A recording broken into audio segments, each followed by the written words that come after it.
दोस्तों, इस संसार में तीन ही ऐसे बल हैं जिनसे देवता भी कांपते हैं। काल, नियति और शनि की वक्र दृष्टि। कहते हैं, जब शनि देव की दृष्टि किसी पर पड़ती है तो राजा भी रंक बन जाता है।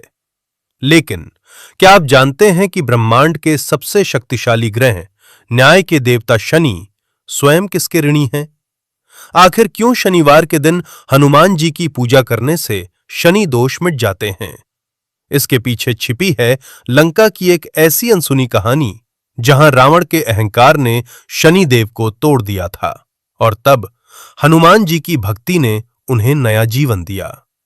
यह कहानी सिर्फ एक वरदान की नहीं, यह कहानी है समर्पण की। बात उस समय की है जब लंकापति रावण का अहंकार अपनी चरम सीमा पर था। उसने अपनी शक्ति के मद में आकर नवग्रहों को बंदी बना लिया था। उसने शनिदेव को अपने महल के प्रवेश द्वार पर उल्टा लटका दिया था। रावण चाहता था कि जो भी उसके महल में प्रवेश करे उस पर शनि की क्रूर दृष्टि पड़े, लेकिन रावण खुद सुरक्षित रहे। शनिदेव का शरीर पीड़ा से कराह रहा था। उनका स्वाभिमान कुचला जा चुका था। ब्रह्मांड का न्यायाधीश आज खुद एक कैदी बनकर असहाय होकर बस मुक्ति की प्रार्थना कर रहा था।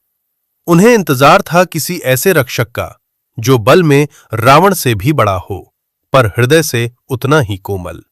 और फिर लंका में आगमन हुआ रामदूत हनुमान का।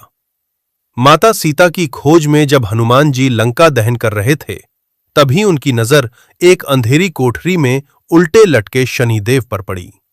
जहां सारी दुनिया शनि के नाम से डरती है, वहां बजरंगबली का हृदय करुणा से भर गया। उन्होंने ये नहीं देखा कि ये क्रूर ग्रह है, उन्होंने बस एक पीड़ित आत्मा को देखा। हनुमान जी ने तुरंत अपनी पूंछ और बाहुबल से शनिदेव के बंधनों को तोड़ दिया, लेकिन वर्षों तक उल्टा लटके रहने के कारण शनिदेव का शरीर अकड़ चुका था। भयंकर दर्द हो रहा था।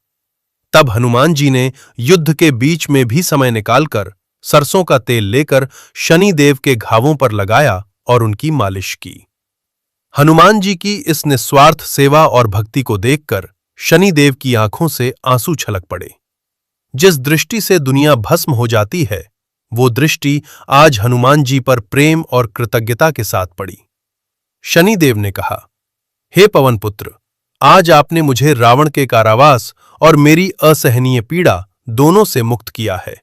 मांगिए, आप क्या वरदान मांगना चाहते हैं? हनुमान जी ने, जो स्वयं परम भक्त थे, अपने लिए कुछ नहीं मांगा। उन्होंने कहा, हे सूर्यपुत्र, यदि आप प्रसन्न हैं तो बस इतना कीजिए कि जो भी भक्त मेरी शरण में हो उसे आपकी वक्र दृष्टि का कभी सामना न करना पड़े। तब शनिदेव ने वचन दिया, तथास्तु। जो भी व्यक्ति शनिवार को मुझे तेल चढ़ाएगा और आपका स्मरण करेगा, उसे 7.5 या ढैया का कोई कष्ट नहीं होगा। आपके भक्तों का रक्षक मैं स्वयं बनूंगा। तो दोस्तों, ये है हनुमान जी की शक्ति और भक्ति का प्रमाण। वो सिर्फ दुष्टों का संहारक नहीं, बल्कि दूसरों के दर्द की दवा भी हैं। अगर आप भी मानते हैं कि बजरंगबली हर संकट को हरने वाले हैं, तो कमेंट में पूरी श्रद्धा के साथ लिखें, जय शनिदेव, जय बजरंगबली। और इस वीडियो को अपने परिवार के साथ शेयर जरूर करें।